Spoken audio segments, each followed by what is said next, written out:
दुर्जनाचे मान सुखे करावे खंडन, लाथा हाणून या वारी गुंडा वाट शुद्ध करी. बहुता पिढी खळ त्याचा धरावा विटाळ, तुका म्हणे नखे काढूनी टाकी जेती सुखे. जगद्गुरु श्रीमंत संत श्री तुकाराम महाराजांचा हा 4 चरणांचा अभंग आपल्याला चुकीला चूक म्हणण्याची तयारी ठेवा हे सांगणारा अभंग आहे. रामकृष्ण हरी. दुरितांचे तिमिर जाऊ अभंग निरूपण मालिकेच्या 5व्या भागात आज आपण अशा एका अभंगावर विचार करणार आहोत, ज्यात तुकोबारायांनी दुर्जनांचा तुम्ही अपमान केला तरी तुम्हाला पाप लागत नाही ही गोष्ट स्पष्ट केली आहे. दैनंदिन जीवनात अनेकदा तुम्हाला कुकर्म करणारी माणसं दिसतात, चुकीचं वागणारी माणसं दिसत असतात, पण त्यांचा अवमान होऊ नये म्हणून तुम्ही त्यांचं खंडन करत नाही. अनेकदा त्यांच्या गंभीर चुकांकडे देखील दुर्लक्ष करता, पण खरं तर असं करण्याची काही आवश्यकता नाही. समाजातले जे दुर्जन असतात ना, त्या दुर्जनांची खुशाल मानखंडना करावी असं तुकोबाराय म्हणतात. अभंगाचं प्रथम चरण, दुर्जनाचे मान सुखे करावे खंडन.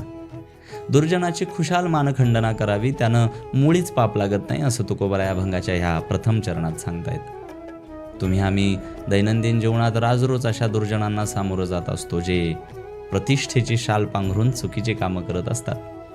आणि उघडपणे कोणाचा अपमान करणं आपल्या संस्कारात नाही म्हणून आपणही गप्प बसून सहन करत असतो. पण तुकोबारायांनी आपल्याला खात्री दिली आणि या अभंगाच्या पहिल्याच चरणात सांगितलं की अशा दुर्जनांची खुशाल मानखंडना करावी, आणि असं केल्यानं मुळीच पाप लागत नाही. आता येऊया अभंगाच्या द्वितीय चरणाकडं. लाथा हाणून या वारी गुंडा वाट शुद्ध करी. दुर्जन व्यक्ती कोणत्याही दृष्टीनं सन्मानास पात्र नसतो, आणि दुर्जनांचं खंडन केलं म्हणून आपल्याला मुळीच पाप लागत नसतं हे सांगत असताना तुकोबारायांनी अभंगाच्या ह्या द्वितीय चरणात आता आणखी एक उदाहरण दिलंय. लाथा हाणून या वारी गुंडा वाट शुद्ध करी. वाटेनं चालताना दगड लागला तर तो लाथेनं हाणून बाजूला सारावा आणि वाट स्वच्छ करावी असं तुकोबाराय म्हणतायत. एक गोष्ट तुम्ही अनुभवली असेल मंडळी, की कधी कधी सरळ मार्गानं चालत असताना, प्रामाणिक वाटचाल करत असताना काही प्रवृत्ती जाणीवपूर्वक आपल्या वाटेत दगड होऊन उभं राहण्याचा प्रयत्न करत असतात. अशावेळी त्यांची खोटी प्रतिष्ठा पाहून त्यांना सहन करत बसण्यापेक्षा ताकदीनं असं दगड बाजूला सारून आपली वाट आपण स्वच्छ करावी ही शिकवण तुकोबाराय देत आहेत. लाथा हाणून या वारी गुंडा वाट शुद्ध करी. बरं, इतकी परखड भूमिका घेण्याचं कारण ह्या अभंगाचं तिसरं चरण, बहुता पिढी खळ त्याचा धरावा विटाळ. तसं पाहिलं तर वारकरी परंपरा ही सहिष्णुता जपणारी परंपरा आहे. पण असं असलं तरी अधमांच्या बाबतीत आपल्यालाही अधमच व्हावं लागेल ही भूमिका सुद्धा ह्याच वारकरी परंपरेनं आम्हाला सांगितली आहे. पाया झाला नारू तेथे बांधला कापूरू. पायाला नारू झाल्यावर तिथं कापूर बांधून चालणार नाही, तेथे बिबव्याचे काम अधमासी तो अधमा.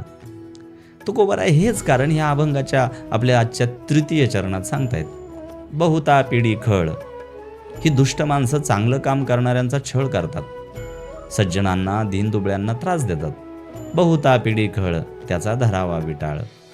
स्वतः आपण कुठल्याही चांगल्या कामात सहभाग घेणार नाहीत, पण चांगलं काम करणाऱ्यांना त्रास देतील. अशा दुष्टांचा विटाळच असलेला बरा, विटाळच धरलेला बरा असं परखड मत तुकोबारायांनी मांडलंय. आता पाहूया चौथ्या चरणाकडं. तुका म्हणे नखे काढूनी टाकी जेती सुखे. बऱ्याचदा असं होत असतं, कोणाचाही सहजासहजी अवमान करण्याचा आपला स्थायी स्वभाव नसतो. कुणी चुकताना दिसला, चांगल्या माणसांना त्रास देताना दिसला तरी आपण त्यांना आणखी एक संधी म्हणून दुर्लक्ष करतो. पण त्या दुष्ट प्रवृत्तींच्या बाबतीत तुकोबारायांनी सडेतोड भूमिका आज मांडली आहे. तुका म्हणे नखे काढूनी टाकी जेती सुखे. आपली नखं आपल्याच शरीराचा एक भाग दिसत असली तरी जेव्हा ती अतिप्रमाणात पसरू लागतात, आपल्याच अंगाला जेव्हा इजा करू लागतात ना, तेव्हा ती आपली असली तरी खुशाल कापून काढून टाकावीत, नाहीतर त्यात घाण साचून उपद्रव व्हायला वेळ लागत नाही. अगदी त्याप्रमाणे दृष्ट प्रवृत्तींचा नायनाट करतानाही मागं पुढं पाहू नये इतका सरळ स्पष्ट मेसेज जगद्गुरु तुकोबारायांनी आजच्या अभंगात दिलेला आहे. मित्रांनो, प्रारब्धवशानं आपल्या वाट्याला आलेलं आयुष्य प्रामाणिकपणे जगत असताना, काही चांगली उद्दिष्ट मनाशी बाळगून बदल घडविण्याच्या प्रयत्नात असताना, जेव्हा काही दुष्ट प्रवृत्ती त्रास देण्याचं काम करतात, तेव्हा त्यांच्या कुठल्याही खोट्या प्रतिष्ठेचा विचार अजिबात न करता अशा दुर्जनांची तुम्ही खुशाल मानखंडना करावी, त्यानं मुळीच पाप लागणार नाही. हाच आजच्या अभंगाचा भावार्थ. पुन्हा भेटूया दुरितांचे तिमिर जावा अभंग निरूपण मालिकेच्या पुढच्या भागात. तुर्तास रामकृष्ण हरी.